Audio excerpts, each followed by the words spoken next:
Hello and welcome to the Irn-Cru podcast, an NFL podcast made in Scotland by NFL lovers. My name is Keith McGinty and I'm your host for the last of our preview podcasts, and this is the NFL South preview. I am joined by some very, very special guests, much more knowledgeable than us regular crew members. So we've got the heavy hitters in to help us today. First up, I've got a regular crew member with us. It's Gav. Gav, how are we this evening? Very good. Good to be back. Thanks very much for joining us. You are taking the ropes for the Atlanta Falcons and the Tampa Bay Buccaneers this evening. So we'll be looking forward to previewing them shortly. We are also joined by two new faces to the podcast. First up, we've got Keg. Keg, how are you? I'm very good, Keith. Thank you very much for having me on. Much appreciated. And you are a Carolina Panthers fan, so you'll be I am indeed extorting the virtues of your new QB, no doubt. So we'll look forward to I hope covering so. that Yeah. as well. Another team that's got a new QB is going from one part of town to another. We're going to New Orleans, and that's Daniel. Daniel, thanks very much for joining us, mate. No, I appreciate you having me on, Keith. I'm really pleased to be here. Yeah, fantastic. I'm really looking forward to this. Keg, what is it you do yourself? You have your own podcast and YouTube video? Yeah, mainly in Newcastle United, so football based, obviously UK football, not American. So yeah, I've been working with the Magpie channel for the past 6 years, done quite well over there. Just speaking off camera there, we've closing in on 29,000 subscribers, award-winning channel over there. So yeah, doing pretty well on that side of things. But my other love, and probably more of a love over the past few years, is the NFL and the Carolina Panthers, due to Newcastle not being the best of teams until the last 18 months or so. Things have taken a nice turn. So yeah, I'm trying to focus a little bit more on NFL and the Panthers. I've just recently, in the past month or so, set up social media pages. So if you want to check out my pages, I'm at the Panthers Magpie on both Instagram and Twitter. Like I said, just getting started, but had a fair few interactions with fans from all over the world. Just around about 100 followers on each of those, almost. So if anyone can get me past the triple-digit mark, it would be much appreciated. Fantastic. We'll certainly make sure that we retweet your details and get everybody onto that as well. Daniel, what about yourself? Yes, I'm involved in a podcast called The Saints Sit in Me. So it's a slightly different slant on most UK NFL podcasts. We don't just focus on the team; we also focus on people who have been to the city and who are fans of the city. Because obviously, as you can imagine, New Orleans is more than just a football team. It is one of the liveliest, most hospitable cities you'll ever go to. So we like to talk to people about their love of the city, their love of the team, and which came first. So we always ask people, what was it first for you, the Saints or the city? Playing into the podcast title. So I did it with my friend Mike. So yeah, we've been doing that 4 months now, and we've got a few episodes out. We're getting some decent listener ratings, so hoping to grow that and just expand the fan base, really, because as a fan base, the Saints, we've had podcasts in the UK. We don't really have anything that's UK centric right now. So we thought, we can do something that is a starting point for that, and if we inspire other people, then great. If other people want to get involved, then even better. About growing the community in the UK really more than anything else. And there is such a massive community here. That's one of the reasons why we started the Gridiron Crew. We were just looking for a place where everybody could really come together. We are really trying to cover all 32 teams here, and hopefully expand the crew so that we've got someone for each of them. Maybe, never know, we'll be able to rely on you throughout the season. Come on and have a wee word with us and let us know how your team's doing. Tonight though, we're going to start with we're going to Gav first to have a wee look at the Atlanta Falcons. A busy wee season for them so far, off season, shall I say. Gav, what's been happening over in Atlanta? Absolutely. Well, I mean, this is a team that really is in rebuild mode at the moment. So, as you say, really busy. I mean, just looking at free agency alone, they had 17 new acquisitions into the team and 25 exits on the other side. So, I mean, certainly I'm not going to spend the entire pod going through everyone name by name, but I guess a few big call-outs. I think, first of all, on the defense. So that that was a real challenge for the Falcons, and actually they've been kind of down in the bottom quarter of the league really for the last 3 years. Things started to improve last year for a bit, but actually one of the areas where they're really struggling is the 31st in sacks last year. I think it really seems that through this off-season they've turned a weakness into position of strength. So they've added David Onyemata, Kelly Campbell, Bud Dupree from the Titans. They've also picked up Caden Ellis, moving in the division from the Saints, who had 8 sacks last year. So a few acquisitions on that front line, really, to try and get after the new quarterbacks, the new blood in the division. I think the other big one probably to talk about in terms of free agency is Jeff Okudah, the cornerback from the Lions. Unfortunately, he had some injury issues when he was in Detroit, and actually has picked up an ankle injury already this month, so he is expected to miss the first couple of weeks of the season. They'll really be hoping he can come through because, again, they were down bottom quarter in turnovers last year. I think 27th on that particular measure. So really hoping to beef up that defense overall. Big changes in terms of going out. They've lost a couple of their corners. Casey Hayward, who actually went on to injured reserve after 6 weeks. He's gone, as is Isaiah Oliver. So yeah, big change in the position. I guess though the key one to talk about though is Marcus Mariota is obviously gone. He was the starting quarterback through 13 games. But I mean, the real question, of course, is Mr. Riddler himself. We've got four starts to his name, 2-2 record. He'll be stepping up under centre. But really, we've got a small sample so far, and no one knows what to expect. He's also going to be backed up by Taylor Heineke, who's came in from the Commanders last season. At times had a little bit of impressive games. People weren't really rating him too highly, but he stepped up into the mess that was in Washington, but and played quite well. So he seems to be a good player that will maybe push Ridder on. How did they do towards the end of last season? I don't remember him really setting the header alight.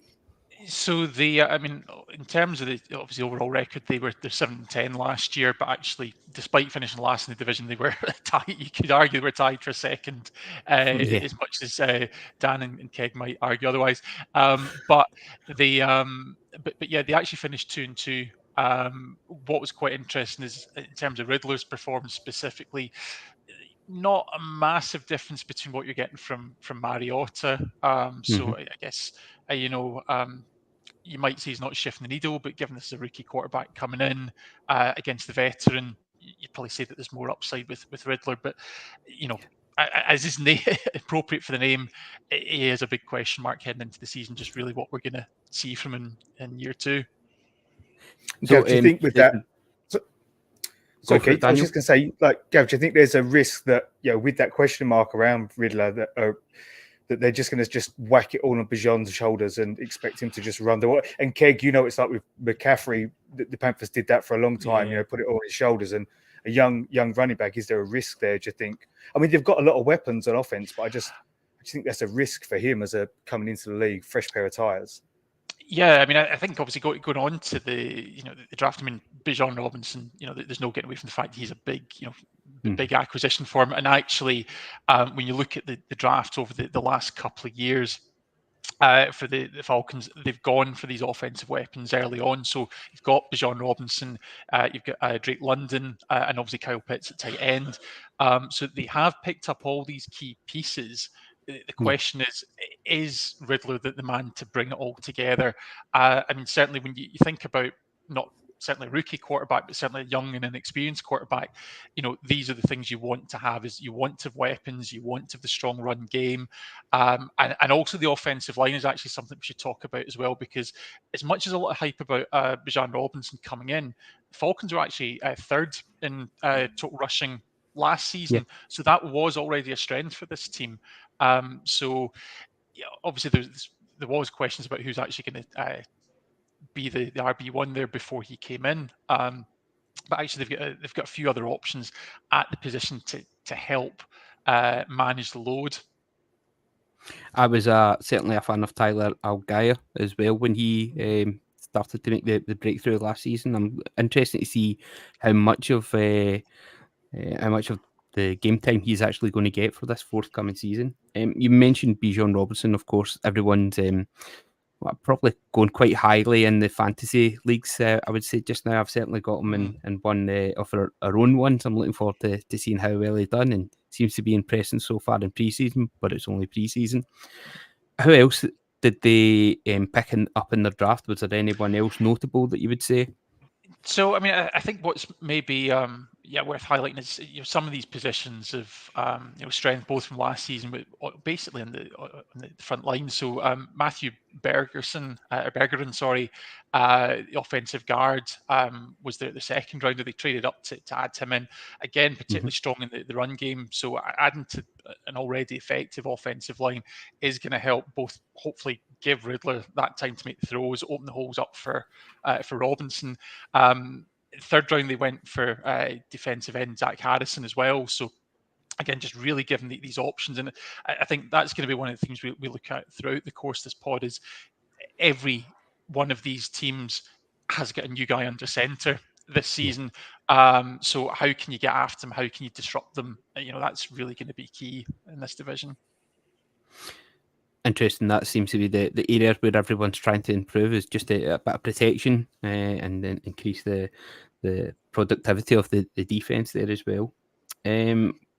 What about their schedule? So I was listening to a podcast earlier, and I'll be interested to hear what you have to say first of all about the schedule that the Saints have got. Go for it. Oh yes, I mean, I think in terms of the schedule. So I think one of the first things to highlight is when obviously we're going through the division. So all the teams are talking about tonight, they will play the FC South, which with the exception of the Jags, probably one of the weaker divisions, and also the NFC North. So a lot's been made of the fact that the Falcons do have one of the weaker schedules on the card, but it's worth highlighting, of course, that most of the opponents are going to be common to all the teams that we're talking about today. I think one of the key things is obviously those divisional battles. This was a really tight division last year. There's only one game separated first and last place in the division, and when they fall. So I'm actually looking at the opening to the Falcons schedule. So they actually have Carolina in week 1 going up against Bryce Young, first professional start. Probably the best time to get them. Really try and disrupt and take advantage of that. They're then followed up by another team in the Packers, who are again starting a new quarterback with Jordan Love there. So these are, and also both of these games at home. So there is an opportunity to try and get a strong start in the season, because after that it only starts to pick up. They've got Detroit in Detroit, a team that many are tipping for the NFC North crown. They've got the Jaguars in London. And then they have to come back and play in Houston the following week without a break. So really, historically, the London game's been an opportunity for a team to pick up a bye. That's no longer the case. So obviously, having gone through a couple of tricky games with that travel across the pond, it's not going to be Gimme playing the Houston after that. Yeah, just looking at it, looks as though they're actually at home. They're in Atlanta for the Houston game, which should soften the blow, but it'll still be a pretty tough game with the DeMarco Ryans, Houston Texans, hopefully making waves there. But yeah, some interesting openers, I think, there. We'll get to Keg shortly about the opener with the Carolina Panthers, but like you said, the Jordan Love experiment in Green Bay will be really good to see, and will the Lions be able to start flying? Yeah, I mean, I think sometimes with a lot of teams, you do want to think about what are these big ties later on in the season, and this is a tight division, but at the same time, I think the Falcons are a team where there probably does need to be a bit of managing the expectations for this year. The over/under is sitting about 8.5 wins for the team. So certainly no one's expecting a disastrous season, but certainly playoffs might be a bit of a stretch for them. And I think that's where the start really is key, because if you can get through those first couple of games, with some wins, but momentum, that's great. But if they start 0-2, then they start to pick up on these trickier road ties, it could be a slippery slope for them. One of the things, as I mentioned earlier on, I was listening to a podcast and they were talking about the schedule and how the teams in the NFC South won't be playing any of the top tier quarterbacks, maybe the top 2 tiers, really, you could possibly say. The hardest QBs that you're probably going to be facing is Kirk Cousins, maybe, and Trevor Lawrence, maybe. Trevor Lawrence. Trevor Lawrence. Trevor Lawrence is probably the highest. Yeah, I think Trevor Lawrence is probably the highest QB we'll face this year. I think, as it stands. Yeah, it looks like it. Aaron Rodgers, of course, at the Jets there as well, and I can't wait to get on to it. We've got Baker at the Buccaneers as well. We're all big fans the crew about him, but we're saving him the best for last. I think that's what we'll do there. Fantastic, mate. One thing we love to find out at the Gridiron Crew is who do you think is going to actually crush it this year for the Atlanta Falcons? Who's going to be their standout player? So his name's come up already, but I think Bijan Robinson, first round pick, and I think that the stage is really set for him. So as we mentioned, this is a team that's already strong in the rushing game. They've also got, but crucially, they have that young QB Riddler who's going to need the help.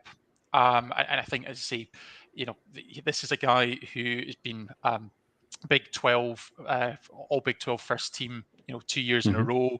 He was the Alamo Bowl MVP in his rookie season. All the talent, the height very much seems to be real here. And I think, he's someone that can make an impact right from the off. And running back is a position that you can do that, unlike perhaps wide receiver or quarterback, where there is a bit of a learning curve.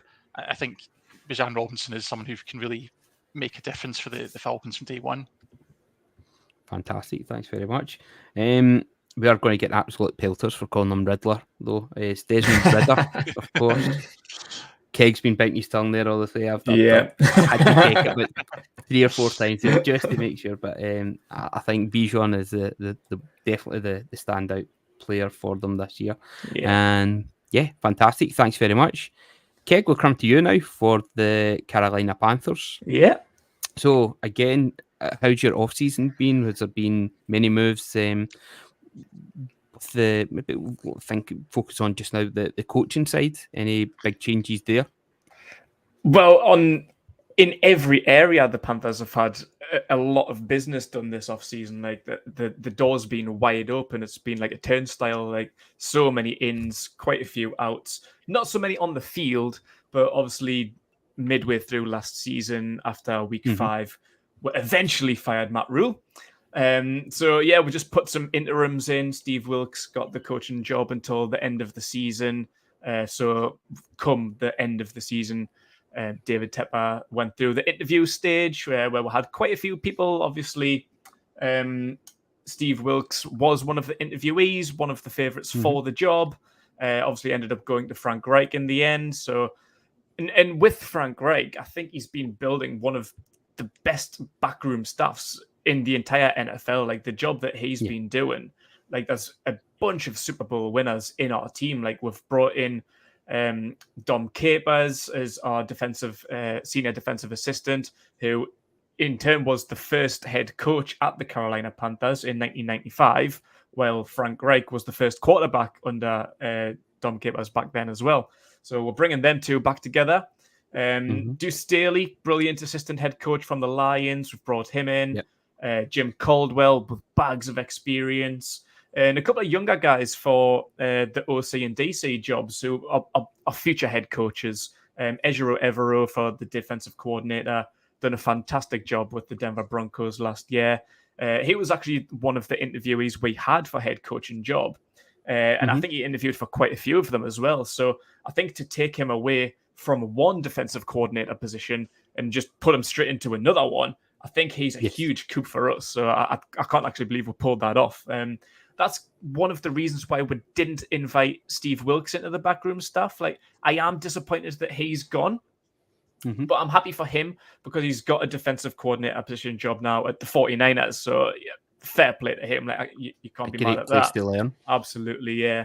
So yeah, I think bringing Ejiro Evero in as the defensive coordinator is huge. Thomas Brown is the offensive coordinator. Again, a very young, very talented coach, a future head coach. Still got quite a bit to learn. It's his first time as an offensive coordinator. He came in from the assistant head coach under Sean McVay, as well as the tight end coach at the Rams last season. So again, a bright future. So we're mixing the young with the old. We've got Josh McCown in as the quarterback coach as well, that I'm really excited about because he's got so much charisma.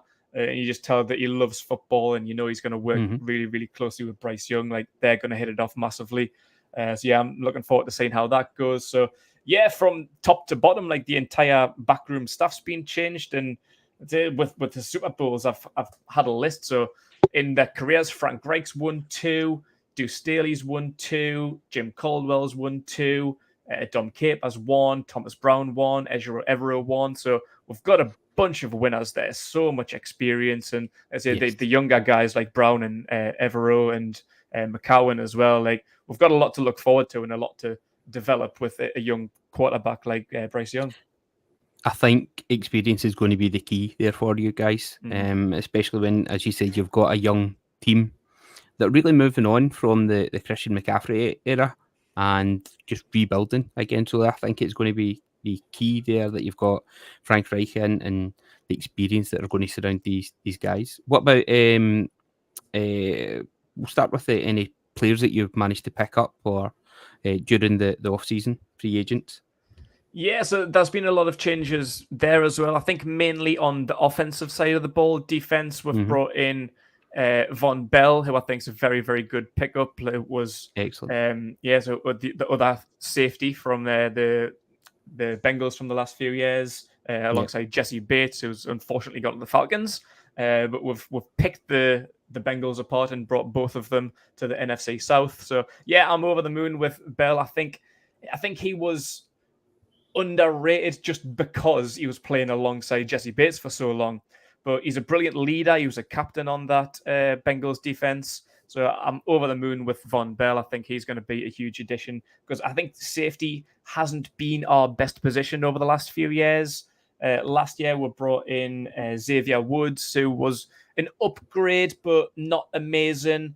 We've been playing Jeremy Chin as a safety over the past couple of years as well, which is not his best position. Like, he's a hybrid. He's very, very versatile. He can play in a number of positions, but he was much better in his rookie year where he played a lot closer to the line.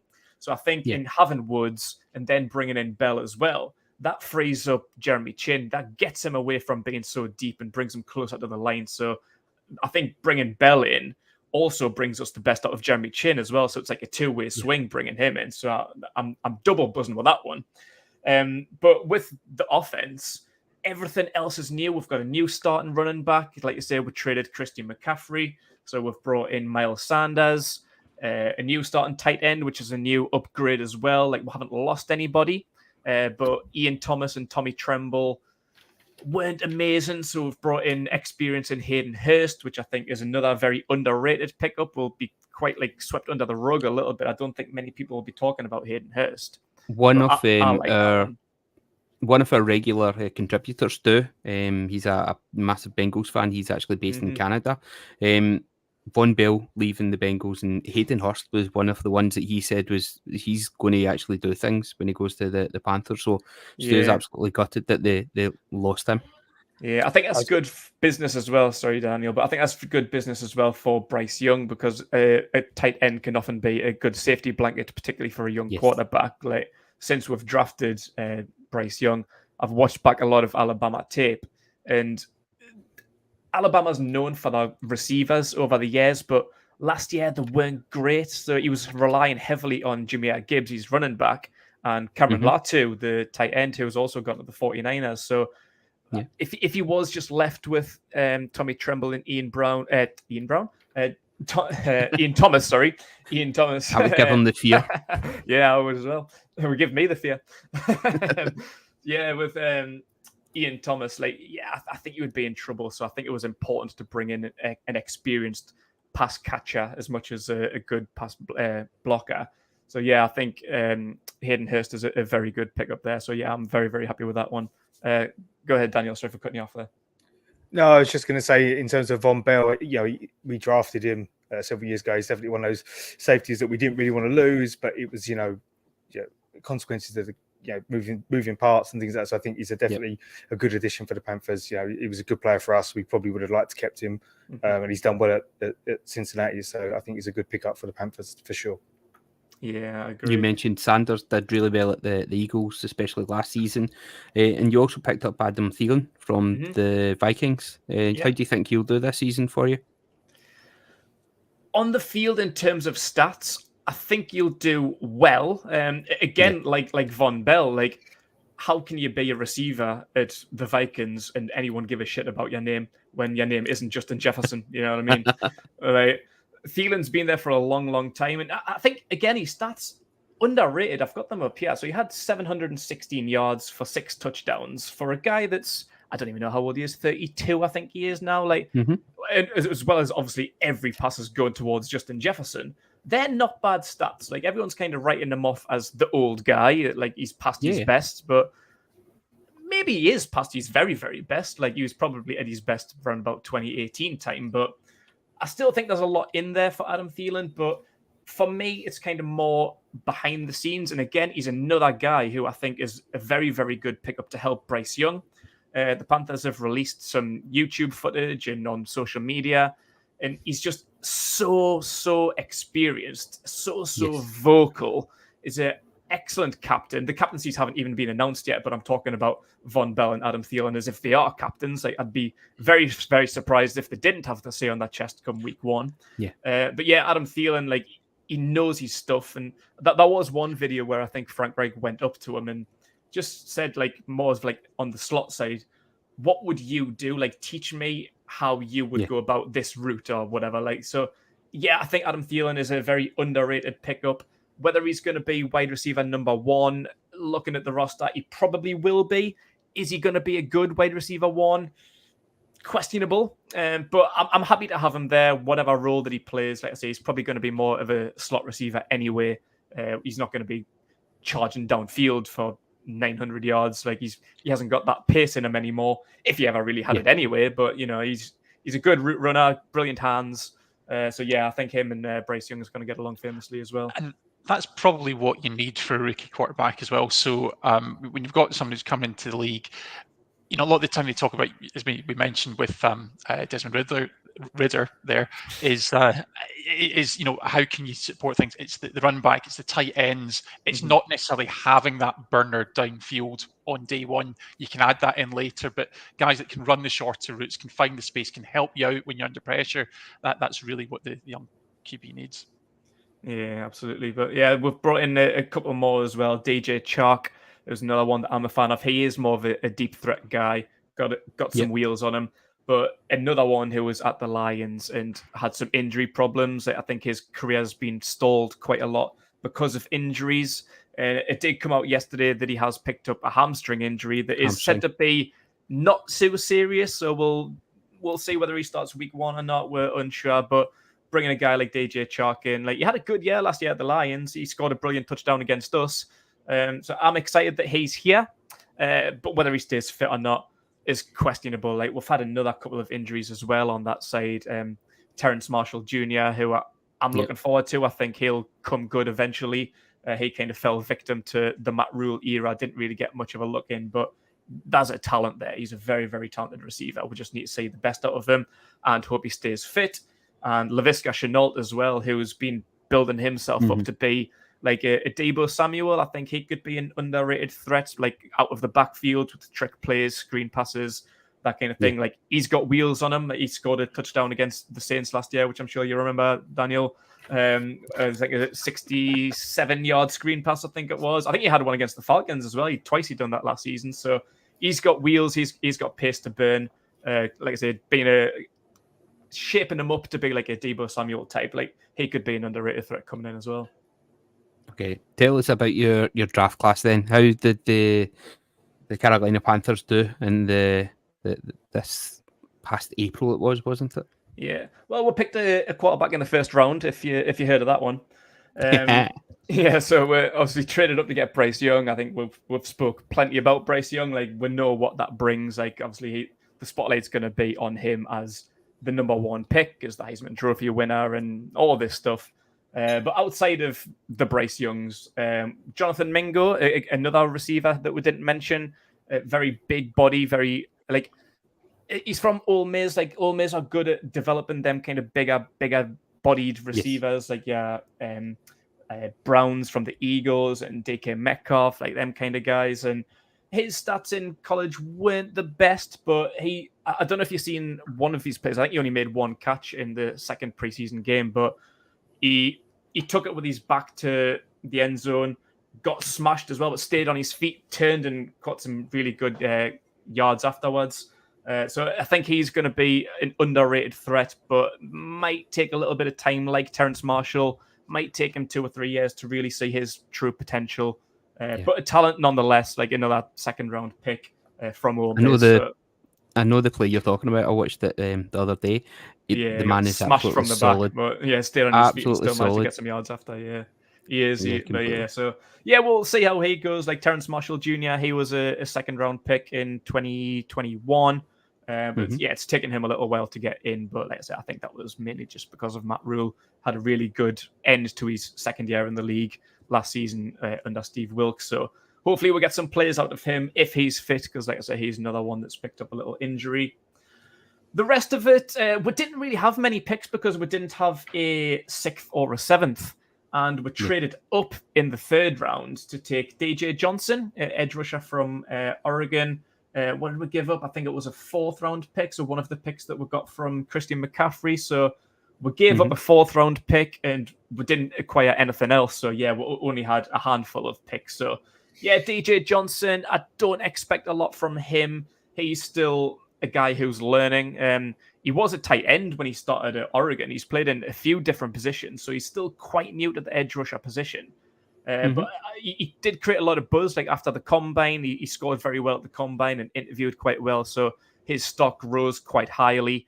And I say we traded up to get him, which was quite surprising because I don't think we really needed to do that. I think we traded up.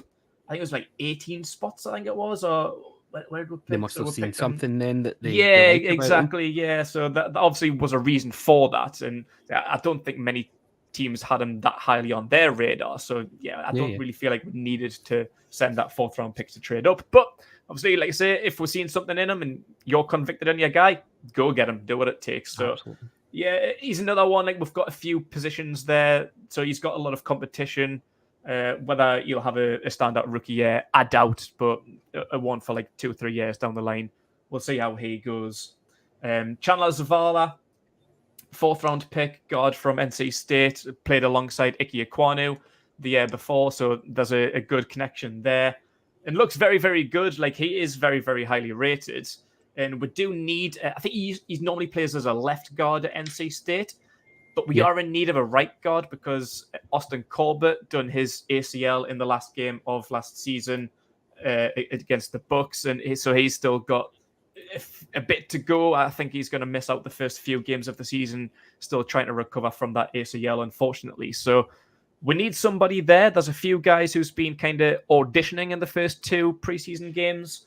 It seems like Chandler Zavala might win the job. So I think we brought him in as a depth piece because our O-line was pretty good last year, despite it being awful in prior years. Bringing Ike Ekwonu in and Austin Corbett. We did have a very good O-line last year, so missing Corbett is a bit of a kick in the teeth. But I think Zavala's ready to step in. And I think one of my favorite picks, who is very, very raw, was our final pick in the 5th round, is Jamie Robinson, a safety from Florida State. As I say, safety hasn't been our best position, but I think with Von Bellin now and Xavier Woods, it is developing. It's getting there. It's looking better. But Jimmy Robinson, he's quite raw. He's a hard hitter, loves to tackle. But he did get caught out a bit. I think it was the Jets game, the first preseason game. He was a little bit off. So again, I think he's got work to do. But I think the benefit of getting Von Bell in is that he doesn't have to start. He's just going to be used in rotation. And a bit like Jeremy Chin, he is quite versatile as well, so you can play him more in the slot, a bit closer to the line. So he doesn't need to be like an out-and-out safety. So he's got a lot of potential and can develop into a good player and play in a few different positions, maybe special teams probably to start with as well. So that's ours. Only the handful of picks there, 5 picks. That was it. Did well with it. With it. It's the quality you're looking for there. Last year you had a 7-10, a losing record. But what do you feel that the Panthers need to do to change that? What area of the team do you think they really should have focused and really concentrate on this off season to improve that and make sure it's a winning record this year? I think the main thing really was the quarterback, which obviously we did get in Bryce Young. Whether he'll fly out of the blocks in his rookie year, that's to be seen. But the who was it? The general manager, Scott Fitterer. I was completely forgetting his name there. Scott Fitterer, the general manager. He said just prior to the draft that we have been building the team, although it was pretty terrible under Matt Rule. Defense was always pretty solid. We always had a pretty good defense. Special teams was always decent as well. The two things that were god awful the year before last was the O-line and the quarterback. But as I say, we did pick up the O-line. We brought in James Campen. He was a very good, very experienced coach who has stayed on with us. I think there was only 2 guys that stayed on from last year when we were talking before about which backroom staff we've brought in. I think there's only 2, maybe 3 guys there that's remained. One being Chris Tabor, the special teams coordinator, and James Campen, the O-line coach. So we brought in James Campen, we brought in Ike Mekwanu, Austin Corbett, and Bradley Bozeman to finally have a really actually decent O-line.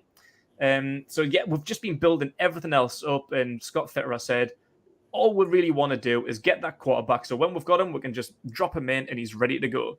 So I think that's what we've been doing. I think we've just been trying to build the backroom staff and the Adam Thielens that were mentioned, and kind of Josh McCowan's and Andy Dalton's, Frank Reich's, like all these guys just to put around him and make him feel comfortable, and bringing him Jonathan Mingo. I think he spoke very highly about him after he was drafted. There was a video that was released. Frank Reich and a few of the others asked him, "What do you think about Mingo? Because we're thinking about taking him with our 2nd round pick." And he said, "Yeah, go get him." So I think we're bringing the team to Bryce Young. So when we're ready to go, I think he's going to be there. So I think it's going to be a interesting rookie year for him. Whether things play out as it is, you can never really count on a rookie quarterback to get you a winning record. So, I think everything else is pointed in the right direction.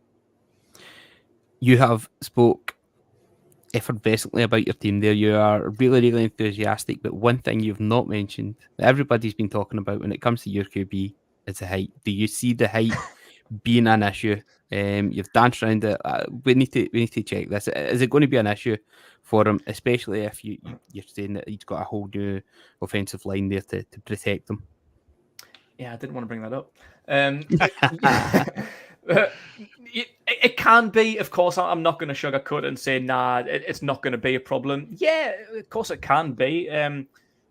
Last season, for the first handful of games, I know Gav's going to have the pleasure of talking about Baker Mayfield soon.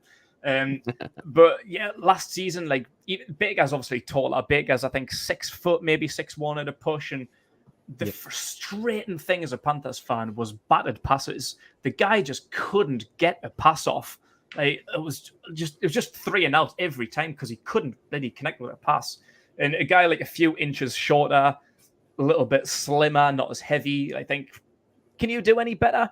But for me, the best trait that Bryce Young has is his intelligence. The kid is switched on. He knows football inside out.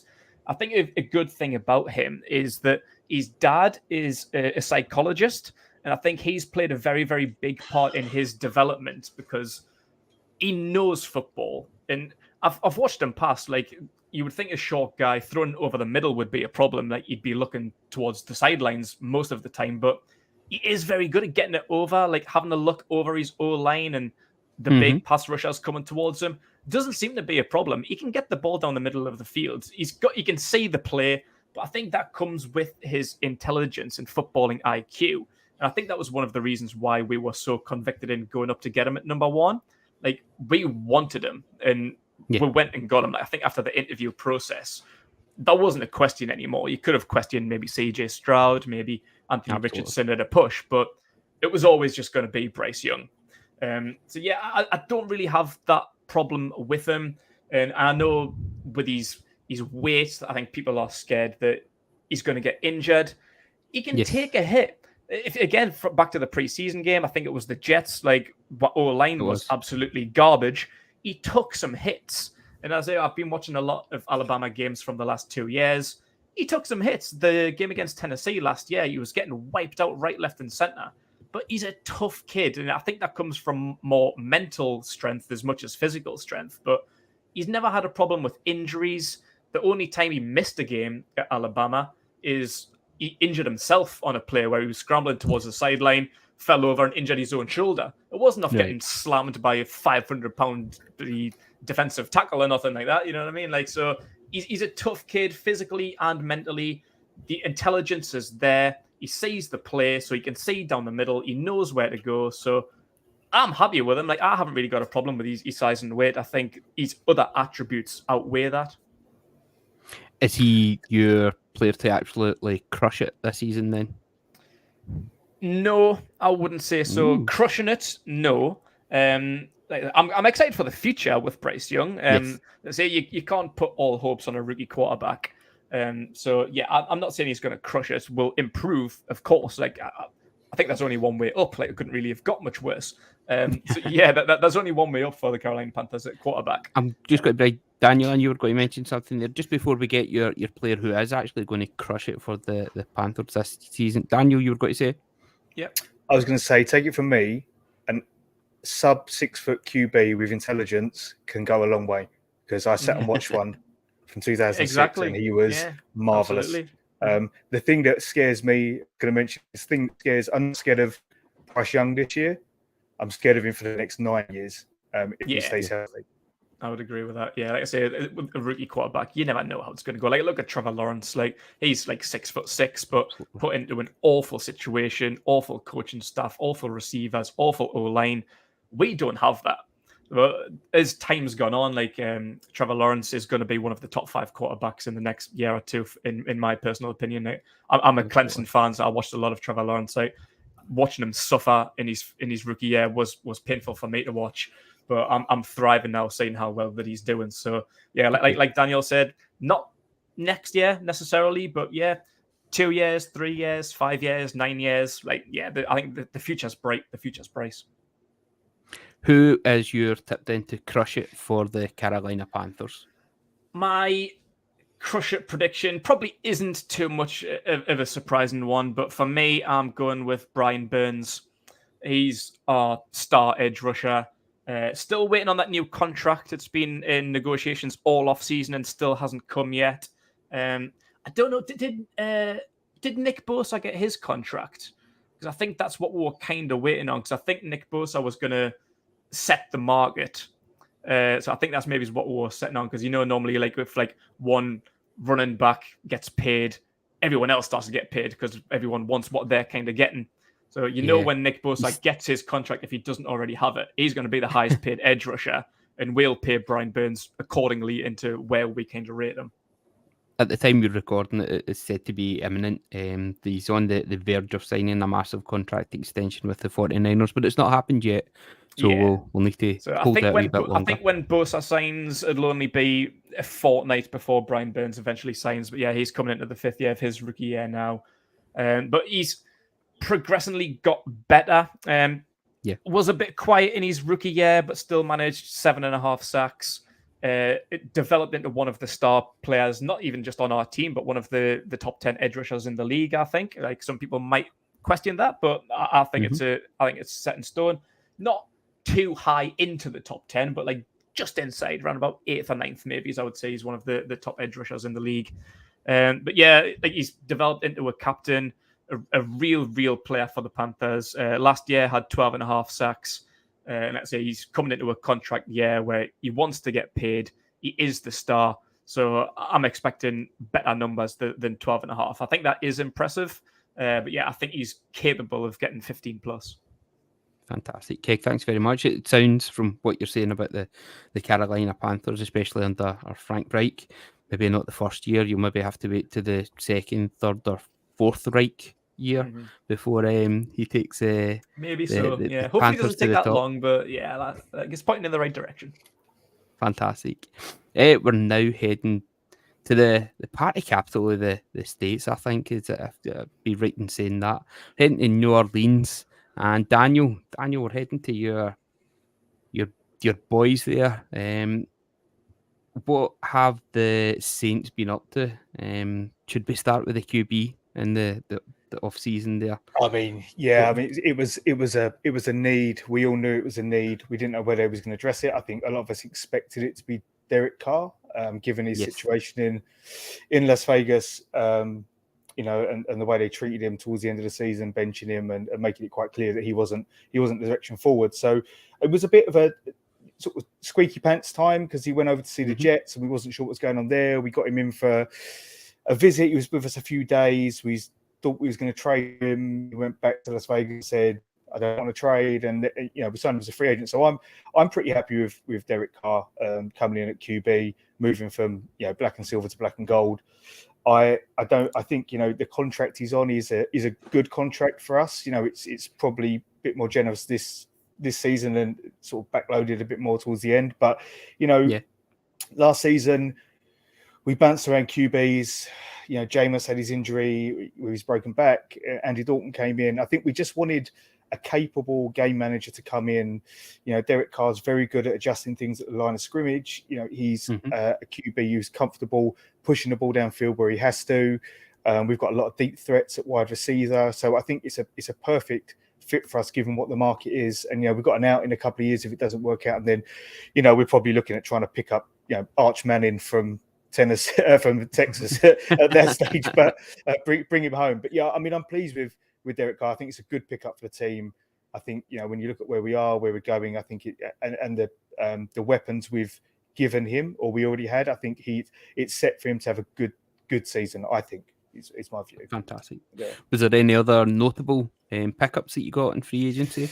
Yeah, I mean, last year we had, I think a lot of people would agree we had some issues on the D line. We wasn't necessarily getting at the QB as much as we'd like. In free agency, we lost David Onyemata to the Falcons. On the interior, Shah Tuttle went to the Panthers, obviously interior. So we had a need there. So we went out and we picked up Colin Saunders from the Chiefs, who was a free agent, and Nathan Shepard from the Jets. So, big guys to sit on the interior defensive line. Which I think, and obviously the other big one was Jamal Williams, leading touchdown scorer in the league last year. A good running back to complement Alvin Kamara. Kamara is quite an elusive back, and he's not a back you really want to see as a fan being chucked up the middle, into those interior defensive linemen. You want to, see him sort of weaving through and being Le'Veon Bell or that kind of player. So to bring in someone like Williams, who you can really run the ball up the gut, I think that's a relief for Kamara. And obviously Kamara is going to be suspended for the first 3 games of the season. We wasn't sure if that would be longer. So bringing in a proven back like that, I think is been a good pickup for us. And I mean, they're the key ones. We've had some ones later, but obviously the ones that we like, the good news stories. We brought in Foster Moreau, who's from New Orleans. Absolutely. Obviously signed for us, or came for a medical for us, found out he had Hodgkin's lymphoma. Got treated for that. He signed for the team. Hometown boy. He played high school tight end in New Orleans, played for LSU. So we love that, at the Saints, LSU players coming back. And Jimmy Graham. I don't know what Jimmy Graham's going to do, but I can tell you this, that anyone who was a Saints fan, when Jimmy was here, your heart swelled when you saw him sign. We thought he was signing like a 1-day contract to retire. And when they said, no, he's here to play, I don't think he's going to give us, much throughout a game, but as a red zone threat, Jimmy's Jimmy. And just to see him dunk on the goalpost one more time that'll be it for me. That's all I need. He could sit the rest of the season. I just want to see him dunk that goalpost one more time. So there could be a bit of other pickups, but sorry, go ahead. Yeah, no, just saying it's a busy tight end room that you've got there. You've got Foster Moreau, Yeah, I was Juan thinking that as Johnson, well. Taysom think Hill, we'll and carry- Jimmy Graham. I think we'll carry 4. So Jimmy, Juan, Foster, and Taysom. Although you could list Taysom as just football player because you could sit him, you could probably stick him at defensive end and he'd do a job. So tight end, I think we'll carry 4. We always carry a fullback. Questions where with 4 tight ends, maybe you can let the fullback go and use one of the tight ends in those kind of packages. Yeah, Taysom Hill play fullback.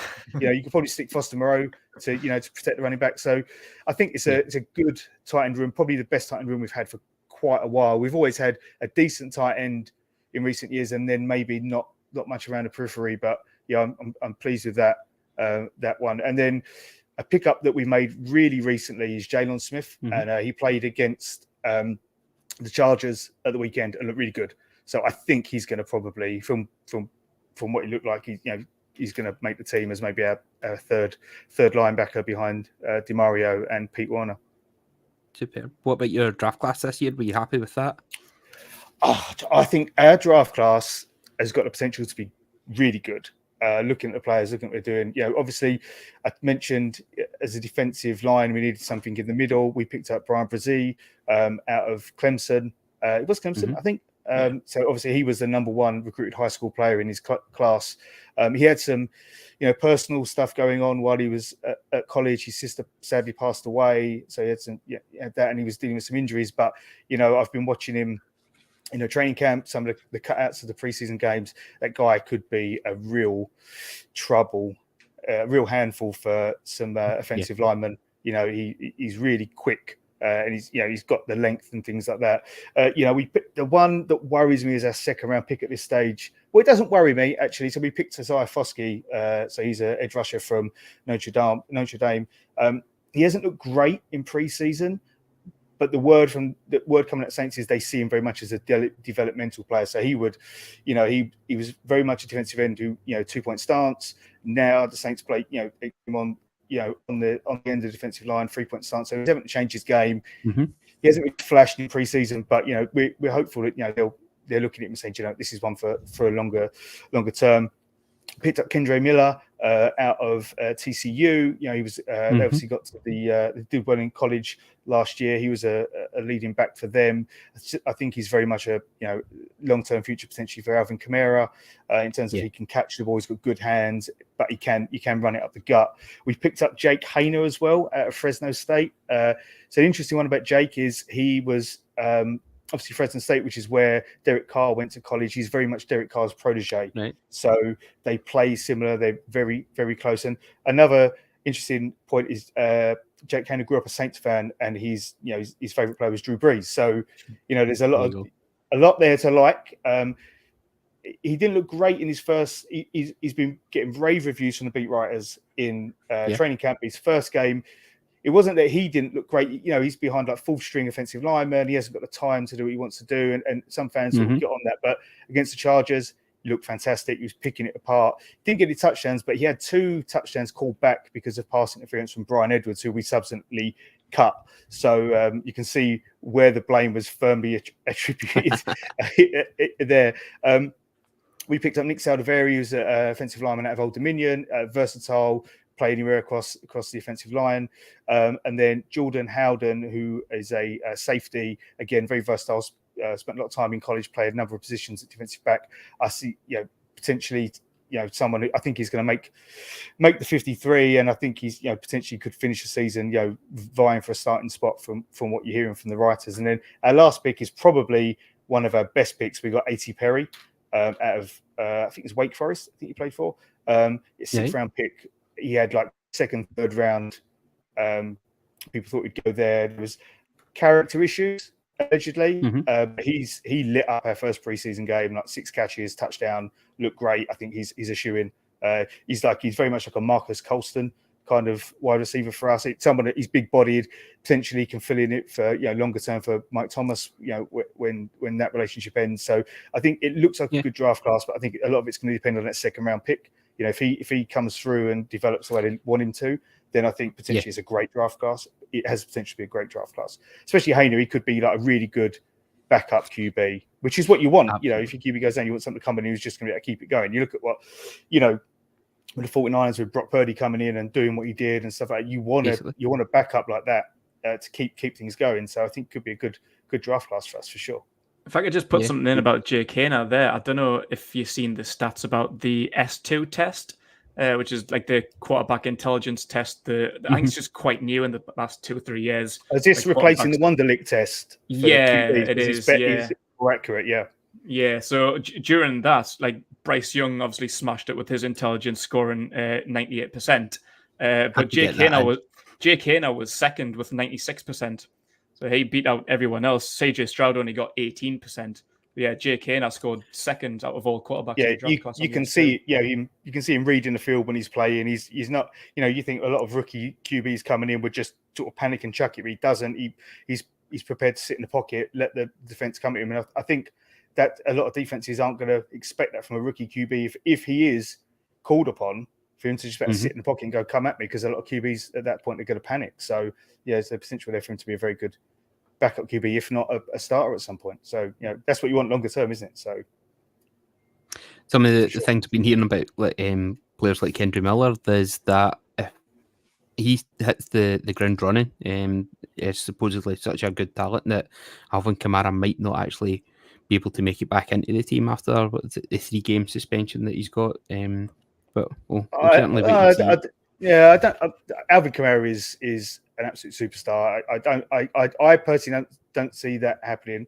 But you know, Alvin's had a couple of off seasons. We've the play calling last year wasn't great, and we didn't use Alvin for his full potential. This training camp and in the preseason games that he's played in, we've seen some of those play calls that was the kind of plays that lit Alvin up and, you know, made him take the league by storm and, you know, got him that offensive rookie of the year and things like that. So I think if we can get the play calling right, Alvin there'll be a resurgence for Alvin Kamara for sure. Fantastic. What's the one game that you're most looking forward to in the schedule this year? Well, the one game I'm most looking forward to personally is the Chicago Bears game, so I'm going to it. So I'm flying out to New Orleans for the game. But in terms of, I think we were talking about, or you mentioned like games that potentially are going to be important for the season. We've got to run 3 games in December. We've got the Lions, Panthers, and Giants. And I think that those 3 games are going to be. I'm looking forward to them because I think they'll be good games. But I think they are the 3 games that could determine how our season finishes. Because, you know, the Lions, everyone's hyping them up. I don't know if that hype is too much or not. I love Dan Campbell. I love Aaron Glenn. Obviously, both were at the Saints in the coaching staff. But you know, and the Giants, we've whiffed against the Giants in recent years, like big time. So it's like, you know, if we can get through those games, and with you know 2 wins of 3, I think we'll be satisfied, and that could put us on the road to hopefully playoffs. Yeah, all just coming slightly just after your bye week in week 11 as well, which will be really interesting. Yeah, hopefully. Daniel, everyone healthy. That's it. That's it. You're hoping that it's just ready for a big push towards the end of the season. Daniel, who are you taking then for your player that's going to actually crush the 2023 season? Juwan Johnson, tight end. Mm-hmm. Yeah, John. He was second leading reception yards last year, and he's only 500 yards. But he got our most receiving touchdowns. Got 7 touchdowns last year. Derek Carr loves a tight end. He loves a tight end. You see what he did with Darren Waller at the Raiders. I think Juwan could feast off of Derek Carr. I really do. His game's progressed over the years. Obviously, came to us as wide receiver, converted back to a tight end. He had played tight end at various points in his college career, either at Penn State or Oregon. But he takes the attributes of a wide receiver. He's big body. He's got good hands. You know, he's happy to take the ball in double coverage and take those hits. And he is a red zone threat. So I think Juwan Johnson he's my. If you were looking for a sleeper for tight end, Juwan Johnson. And my obvious pick other than that is Chris Olave. I think he's going to blow off this year. wide receiver one, he's going to go nuts. I think he could. Jets fans won't like this, but I think he could, edge ahead of Garrett Wilson, because it was neck and neck last year for quite a long time of it, especially for them for offensive rookie of the year. I had a bet on Olave when he was drafted, and it was only towards the end of the season that Garrett, my cash out amount sort of dropped, and Garrett Wilson's went up. But I think Olave's going to have Olave and Juwan Johnson for us are massive this year. I think they're going to really, really blow the league away. Olave was certainly somebody I was looking out for in the fantasy leagues that I was in, but I didn't manage to get. I was quite disappointed. I reached for them both in a couple of leagues. I'm not, but Olave's got such hands. His route running is exceptional. He can get away. He gets separation. He's quick. And with Raheed Shaheed as well, who's an absolute burner when it comes to his pace. And Mike Thomas, if he stays healthy with his physicality, there's so much for teams to look at in terms of where do they put their best corner, that it really could free up Olave and Juwan Johnson to feast on the receiving game for sure, I think. Yeah, certainly hoping they do feast, and Derek Carr gets a fantastic year, especially after the tough season that he had, the final one in Vegas there. Daniel, thanks very much for that. No, you're welcome. Thank you. We will now head over to Florida and Tampa Bay. Gav has kindly been told that he was doing the Buccaneers for this one. Gav, thanks very much for helping us out with this one. Tell us then, how has the Bucs been preparing for the 2023 season? Well, I've got to say, maybe it's a theme for the division as a whole, but I'm really kind of feeling a lot of disrespect. I think it's fair to say it's the reigning divisional champions. Admittedly, not particularly impressive divisional champions with an 8-9 record last year, but the over/under for this side's been set at 6.5 wins this year. Now, I think in terms of preparation, we need to talk about this is a team that's really paying the price both for success over the last several years, and as we see going into this year, actually just by winning that division by a narrow margin, it's going to hit them in the schedule for this season as well. It's a side that had to clear out 50 million in cap space off the team, so loads of players going out the exit door. So again, not going to talk through everyone name by name, but I think obviously Tom Brady, the big guy, that's through retirement rather than a financial decision, which is obviously big change at the quarterback position. But a few other big names from success over the last few years: Leonard Fournette, the running back's gone. Donovan Smith, their left tackle, also gone. And actually, one that caught me a wee bit by surprise, because I thought, like all good receivers, that the Titans finished them off. Julio Jones out the door after about a couple of 100 yards receiving last year with the Bucs. But honestly, there's dozens of players out there, and we can run through some of the others. You get Mike Edwards, Keanu Neal, Logan Ryan. So actually quite a few safeties going, in particular Blaine Gabbert, the backup QB, going as well. So major changes at that position. And with the cap challenges, not a lot of bodies coming in, it has to be said, through free agency. Obviously, the big name that everyone's talking about, Baker Mayfield, coming at quarterback. And then from the safety position, Ryan Neal, who you'll know from the Seattle days, Keith. He actually stepped up to cover Jamal Adams' injury last season, and actually, NFL Next Gen stats, he was the top coverage safety in the league last year. So that'll be a big addition to him for the Bucs in the secondary. I guess with the sort of limited sort of free agency acquisitions, probably we're talking about some of the players that they have managed to retain but coming back. So Levante David has been re-signed. Shaq Barrett is also returned from injury. So those are going to be some of the key players I think the Bucs have managed to retain their services.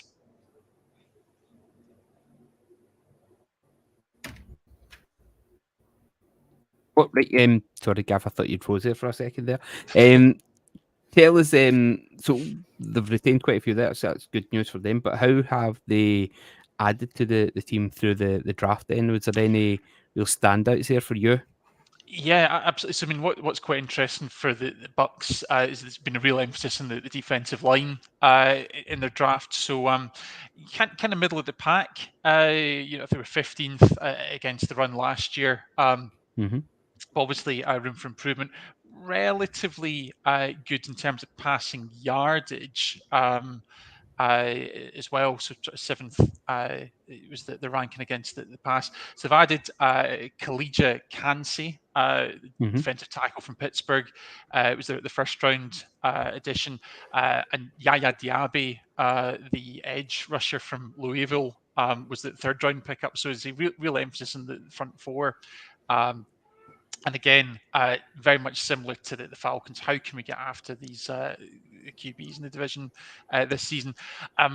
Probably the other big pickup in the draft to talk about, which is quite important, is Cody Mauch. I'm going to go with Mauch rather than Moch. So they traded up to grab him the second, adding him onto an offensive line, which you'd probably say is one of the big strengths for the Bucks. So they actually were number one in terms of sacks conceded last year. Now, I've got to say, part of that, I think we do need to put down to the experience of Tom Brady and getting rid of the ball quickly. But nevertheless, there's a lot of talent there on that line. And that's going to be really important with a new quarterback coming in. I guess the other thing in terms of changes this season, though, it's really important to talk about the some of the coaching changes they've got. So Bucks had, I guess it's fair to say, kind of an off-balance offense last year. So fifth in passing, but dead last in the league in rushing. So they've cleared out the running back room.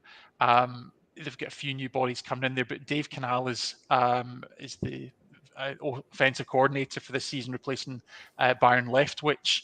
So he's coming over from Seattle. They're all so adding a new running backs coach and Skip Pete. So I think that's going to be one of the things they're really going to be looking for this year. Definitely going to be a very different philosophy in terms of the offense this year. But there is a lot of good pieces in place to support Baker Mayfield. One of the main targets for him will be Mike Evans. How do you think him and the Baker will do this year? Absolutely. So I think that this is a really interesting because Mike Evans, probably one of the most consistent receivers in the league. I guess the one thing you've got to ask after so long is regression. But this is a guy that's going for his 10th consecutive 1,000-yard season. Yeah. So absolutely. I mean, in terms of, I guess we probably do want to draw a distinction from, between a new quarterback. Or a quarterback in a new setting and a rookie quarterback, but still a lot of really important pieces in play. We talked about that strong offensive line and actually really good receiver pairing as well. So talked a lot about Mike Evans, but actually Chris Godwin, also 1,000-yard receiver last year as well. So he does have a couple of targets that he can look to coming up this season. Yeah. As I said earlier, we're all big fans of Baker. The crew here, commonly known as, I think if we had a quiz team, it'd be known as the Baker's Dozen because that's actually my fantasy league. he's a cult hero here for us. It'll be interesting to see how he does. He had little flashes last year. That little cameo with the Rams, flying in and getting the win after only being there for a couple of days. I think he just needs a happy home, somewhere that's going to look after him, take care of him, and he'll hopefully flourish there.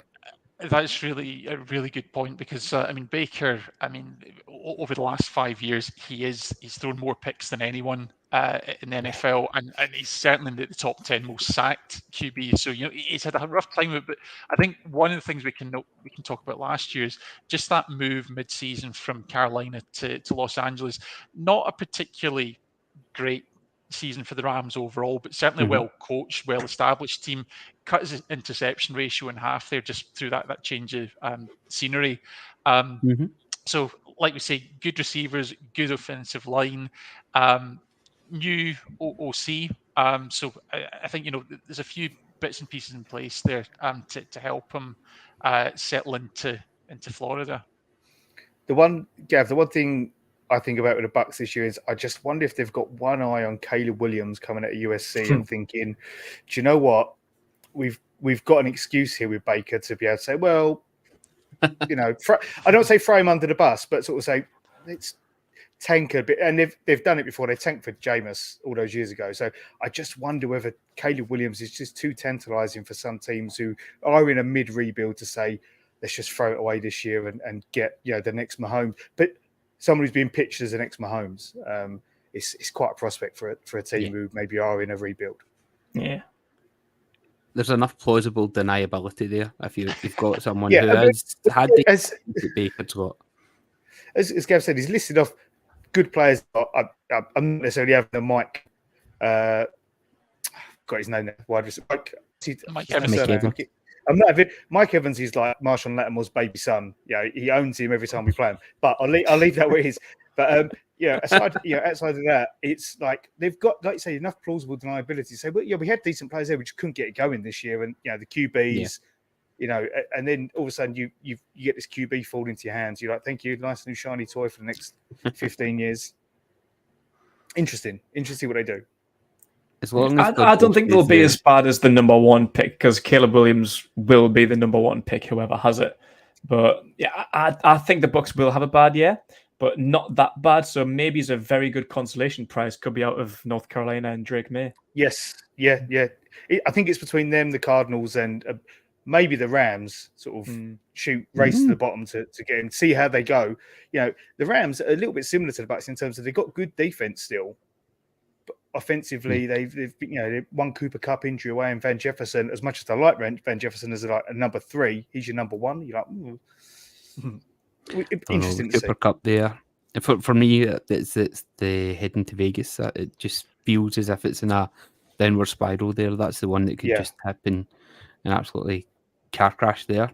And how they are with paying players, they probably would love a rookie QB on a 5-year deal on minimum money. So absolutely.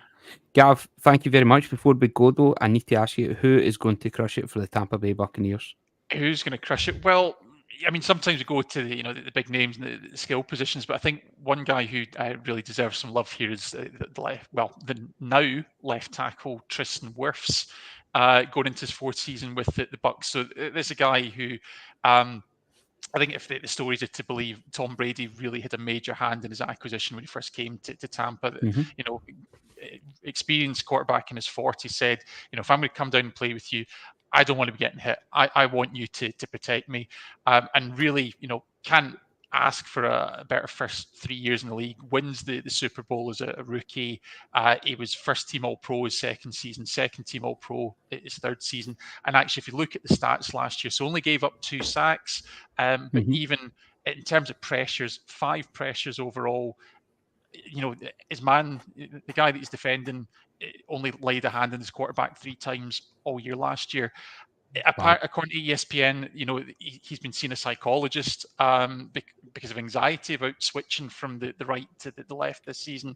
I'd say in the form we've seen in the last 3 years, he's got absolutely nothing to worry about. I think this guy, we talk so often about how important that left tackle position is for any team, but especially when you've got Baker Mayfield, who, absolute gunslinger at the best of times, but someone that's going to give him the time to find these open men, not have to rush these throws.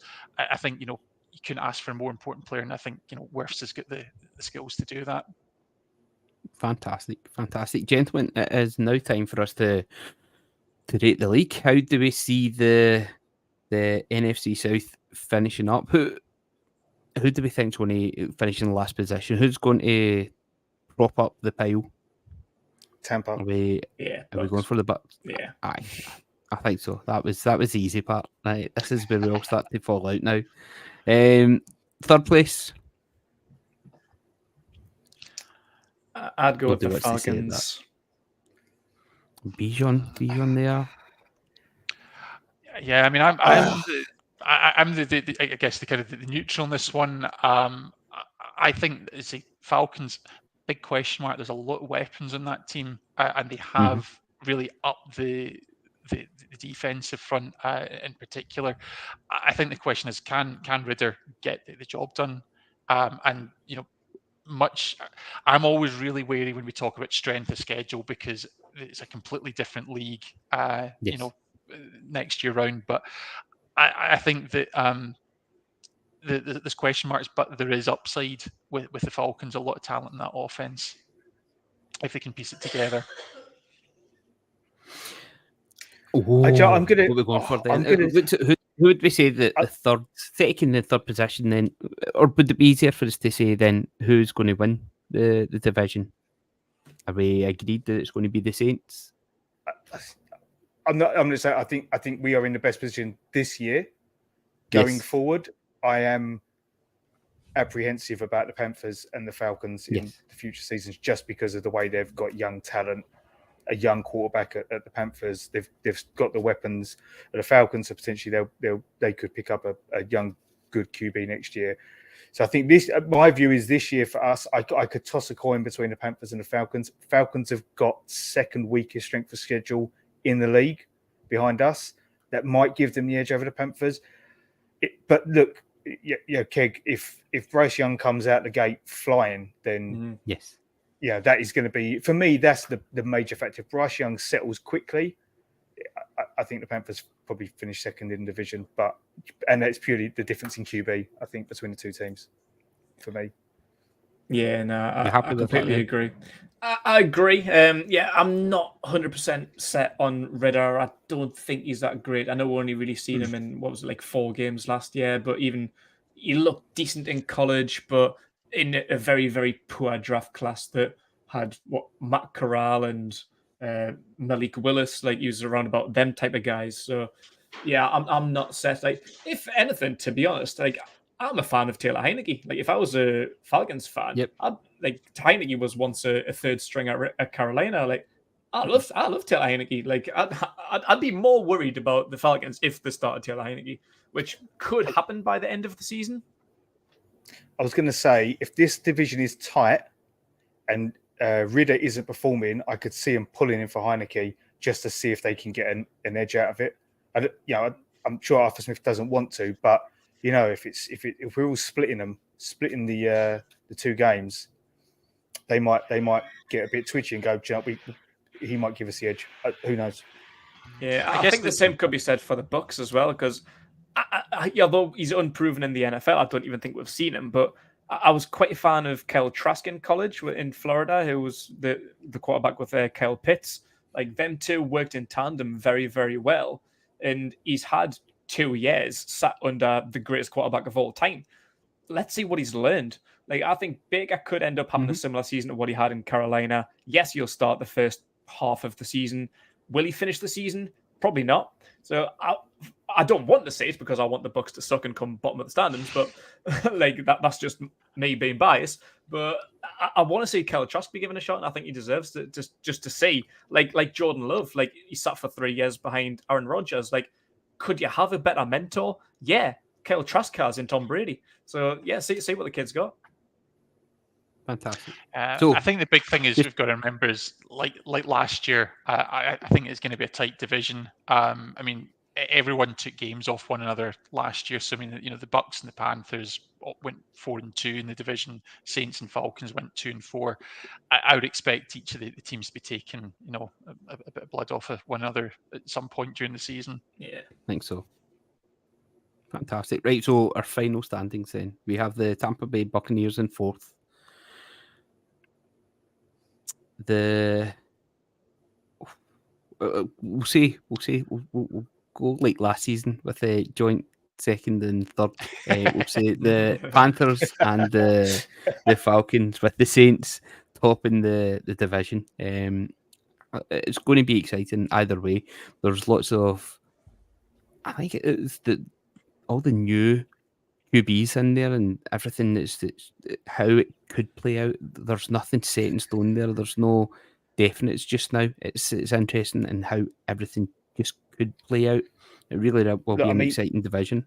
Mm-hmm. From a Saints point of view, they might not say it, but Dennis Allen is definitely on the hot seat when it comes to the fans. He didn't perform last year, so he will be desperate, and you can see it in what he's done with coaching staff and things like that. If he doesn't, he knows it's this year, he's got to do it, or he could have an issue. So I expect us to be, come out all guns blazing. We'll see where that lands us. Yeah, a very similar situation in Atlanta as well. So Arthur Smith's going into his third year with the team, but actually he's had back-to-back 7 and 10 seasons. The team hasn't been to the playoffs since 2017. So, I think there is going to be an expectation in Atlanta. Not saying they're going to win the division, but actually, you need to get up and be challenging for playoff spot this year. Yeah, I went through my league predictions a few weeks ago and like ranking each team what their record would be, who would win each division and whatnot. So I know that the teams I had probably aren't right because I might have been a little bit biased, but I think that it could be between the Saints, Panthers, and Falcons.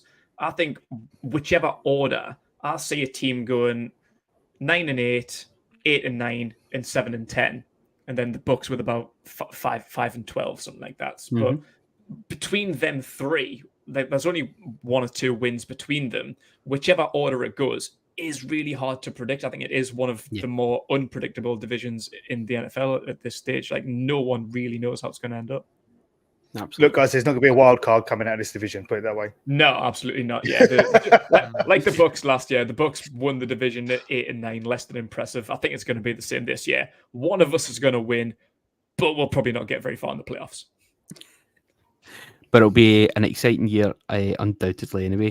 Gentlemen, thank you very much for joining us. Gav, great insight. Thanks for taking 2 teams on tonight. None of them your own. I really appreciate your effort, my friend. Thank you. I think you did a good job. Good job with that, Gav, as well. Yeah. Cheers, guys.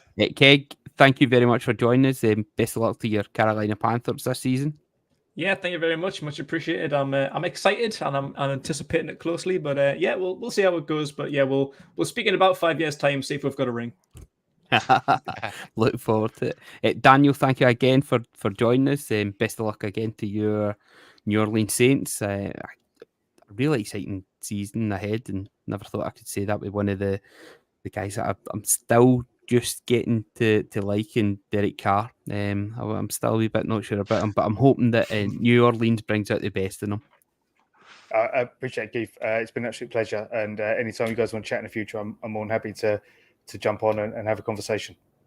Fantastic. Keg, yourself, Daniel, happy to have you back throughout the season. We'll get a wee bit of chat about the teams and see how they're doing. This has been the final Gridiron Crew preview of the 2023 season. Hope you've enjoyed it. Please make sure you tell your friends and spread the word. We're only 14, 15 days, I think it is now, until the new season starts. Until then, the Gridiron Crew will see you through. Thanks for listening.